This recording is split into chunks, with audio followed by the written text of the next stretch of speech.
Caríssimos irmãos e irmãs em Cristo, reunidos para celebrarmos esse quarto domingo do Advento, completando os passos que a coroa nos inspira, o quarta vela hoje acesa, assinalando o reino, o templo do Senhor que é concretizado no meio de nós. Estamos prestes já em vias de celebrarmos o Natal do Senhor, um acontecimento belíssimo na história da humanidade, na história da igreja. E nós, claro, estamos dentro dessa celebração, somos colocados dentro dela, para lembrarmos, para tornar solene, celebrar é tornar célebre esse momento bonito da nossa história, a história da salvação marcada pelo advento do Filho de Deus. E nós já estamos nos aproximando, estamos bem perto, muito perto. E a dúvida sempre ela é pertinente. Como estamos nós? O tempo passou, mas nós nos preparamos, aproveitamos do momento, das oportunidades, dos símbolos que nos são propostos. Eles fizeram, de fato, tiveram uma eficácia. Nós abrimos o coração para que pudéssemos nos aproximar do mistério, esse mistério que Paulo na primeira leitura fala, o mistério do Deus presente entre nós.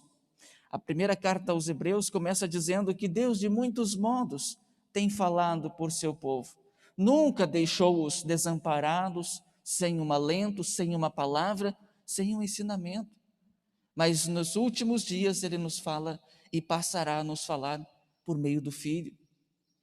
Nos falou ao longo da história por acontecimentos, pelos profetas, mas agora estamos prestes a acolher o menino Deus, a palavra aberta de Deus a nós. Então nos fala por meio do Filho, para que nós não nos percamos no caminho. Dentre tantas as propostas que tem-se, fiquemos com aquela que salva, fiquemos com aquele que é o mistério de Deus presente entre nós. E assim, acolhendo-o, tenhamos a salvação no nosso meio, tenhamos Deus agindo sempre na nossa vida, na nossa história. E quando assim falamos, nós lembramos, a história não é marcada apenas pelos personagens mais importantes, é também, mas na leitura de hoje, na liturgia mostra Deus escolhendo os pequenos, os desconsiderados, para fazer deles também, para fazer com eles uma história de salvação. Basta olharmos o Evangelho. Maria, quem conhecia Maria? Nazaré, de onde se falava de Nazaré? A revelação se dava onde? No templo. Jerusalém era o grande centro, e o templo do Senhor era onde tudo acontecia, digamos assim, religiosamente falando, e também politicamente. Tudo era em torno do templo, tudo estava muito ligado. E agora, na leitura de hoje, mostra Maria, Nazaré, José, personagens, e ao longo da semana aí nós estávamos contemplando personagens escondidos, digamos assim, que não eram conhecidos, mas que serviram para mostrar a grandeza de Deus agindo. Na pequenez do coração, no recolhimento da vida que tinham, tornaram-se palco da grande atuação de Deus, tornaram-se personagens grandes por causa do coração aberto que tiveram para Deus. Os outros, conhecidos na fama, conhecidos nos talentos, conhecidos em tantas virtudes, mas estes, conhecidos pela abertura do coração a Deus, tiveram disposições verdadeiras, queriam, esperavam a salvação. Por isso Deus os olhou com misericórdia e fez deles grandes figuras na história da salvação. Começamos por Davi, também não era conhecido, pastor de ovelhas, mas Deus o chamou. E ele, depois de uma certa caminhada da vida, ele percebeu, bom, agora eu já tenho tudo, agora eu já tenho uma residência, eu tenho uma casa, mas o Senhor ainda não tem. Então eu penso que é o momento de fazer juiz a fazer juízo àquilo que ele já me fez. Me deu tudo, conquistas, o que eu me projetei na vida e eu alcancei, agora eu posso fazer uma casa para o Senhor, porque ele ainda está morando em tendas.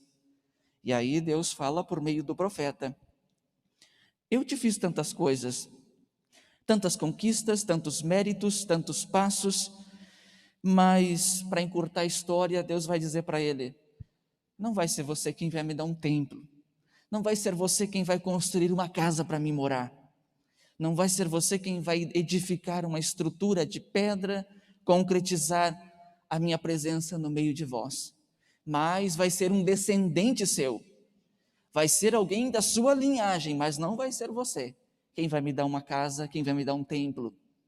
Ou seja, está acenando, está mostrando o Cristo, está mostrando, vai vir aquele que vai se tornar pessoa humana, gerado por mim para ser pessoa, para ser alguém que vem mostrar a salvação acontecendo no meio do povo. Esse sim, esse vai ter a sua linhagem, o seu reino vai ser um reino para sempre, o seu templo não passará. Aí nós compreendemos no Evangelho, no embate com os fariseus e com os judeus, Jesus vai dizer: vós destruís esse templo, mas em 3 dias eu o reconstruirei. Jesus estava falando dele como templo, não da estrutura física, pedra. Aí nós entendemos, o templo verdadeiro no qual Deus quer habitar é o templo do Filho, é o corpo do Filho, que somos nós hoje, que nós fazemos parte hoje. Nele Deus quer habitar, tanto que a igreja vai nos dizer, e expresso por São Paulo, nós somos o templo do Espírito Santo, morada de Deus. Nesse templo Ele quer habitar, nesse sim, assim como habitou no coração desses personagens escondidos da história, dos pequenos da história, que era hoje fazer morada no nosso coração. Para isso, Ele assume uma identidade, assume uma personalidade, assume uma família, a família de Nazaré.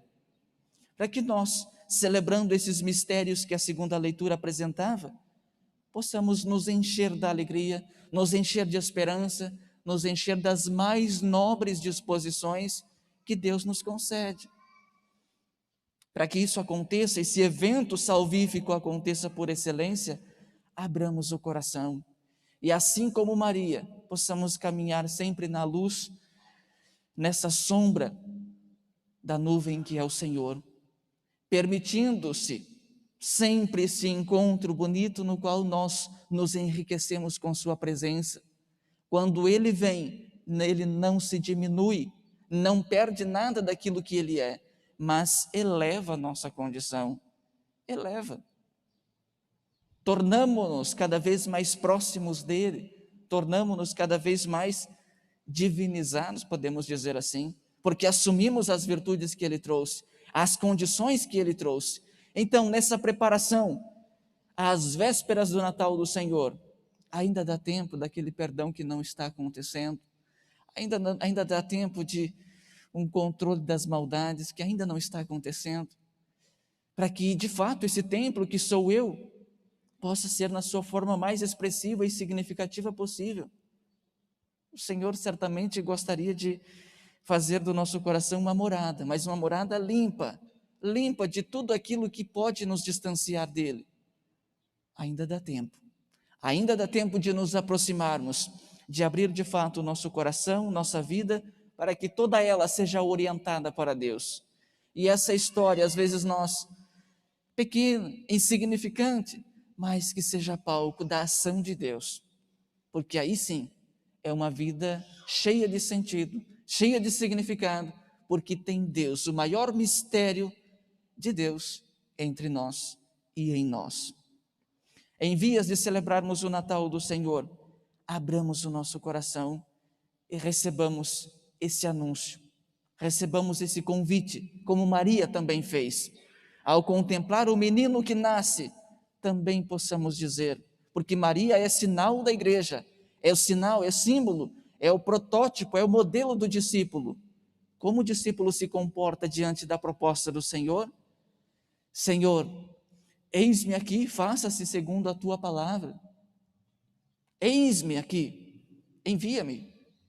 Diante da promessa, diante do menino que nasce, não temos outra palavra a dizer a não ser nos colocarmos diante dele e dizer: faça-se em mim, porque o teu projeto é de salvação, é de vida nova. E nós ansiamos, né? Ansiamos vida nova, que o ano que vem seja uma vida nova, na graça e na bênção de Deus, que a família seja renovada, que nós, renovados com disposições novas, possamos caminhar ao encontro do Senhor. Então precisamos, vida nova, todos nós queremos. Para que isso aconteça, não vai ser um toque de mágica, mas vai ser um caminhar, vai ser uma disposição interna que vai nos colocar a caminho.